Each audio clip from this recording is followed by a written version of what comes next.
تغییر بدی یادت نره که اولین قدمش آموزشه. سلام، من فاطیما هستم و این هم 14مین جلسه از دوره آموزش الفبای انگلیسیه.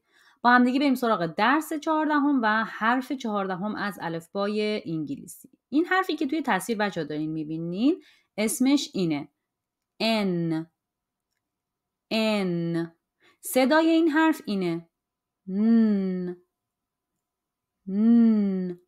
دقت کنید که این حرف رو با حرف M اشتباه نگیرین بچه‌ها. اینا 2 حرف جداان. اگر که حرف M رو بهش تسلط ندارین، لینکش رو براتون اینجا گذاشتم، میتونید برید مرور کنید و حواستون باشه که این 2 رو با هم دیگه قاطی نکنید، چون هم از نظر نوشتن خیلی شبیه هم به هم دیگه، هم از نظر تولید صدا. خب بریم سراغ حرف N بزرگ، Big N، صداش N. بریم سراغ حرف N کوچیک، Small N، صداش N. خب بریم سراغ نحوه نوشتار حرف N بزرگ. بچه حرف N بزرگ بین 2 خطه، از خط بالاتر نمیرم، از خط پایین تر نمیام. برای نوشتنش دستمو بالا میذارم، تا سر خط میکشم و دوباره از همون نقطه ادامه حرف رو رسم میکنم. بچه ها باز هم دقت کنید، مثل حرف M، حرف N هم گوشه هاش تیزه. حرف N بزرگ زاویه داره و اینکه بین 2 خط قرار میگیره. بریم سراغ نوشتار حرف N کوچیک. بچه حرف N کوچیک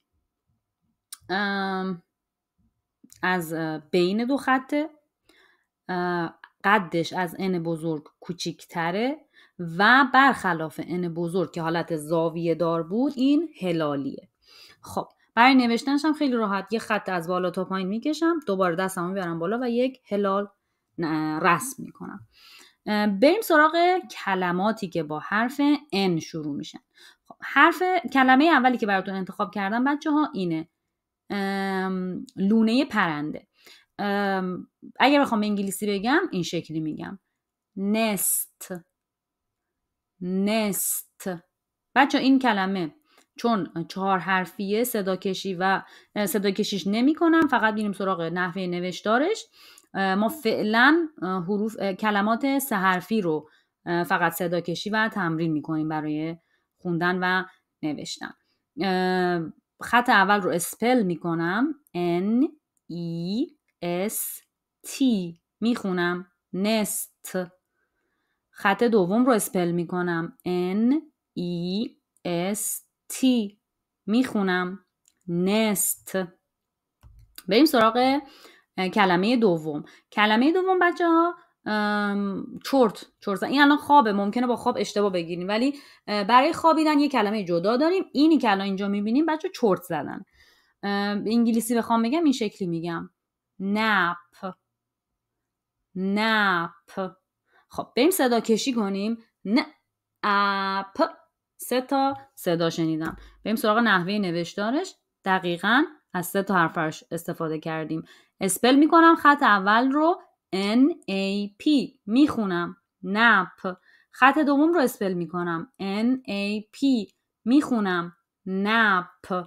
بریم سراغ کلمه سوم. بچه تور. حالا ممکنه مثلا تور ماهیگیری باشه، چه میدونم تور والیبال باشه، هر توری باشه. بهش میگیم در انگلیسی net.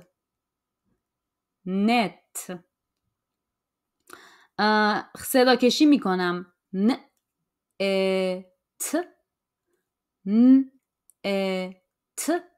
net.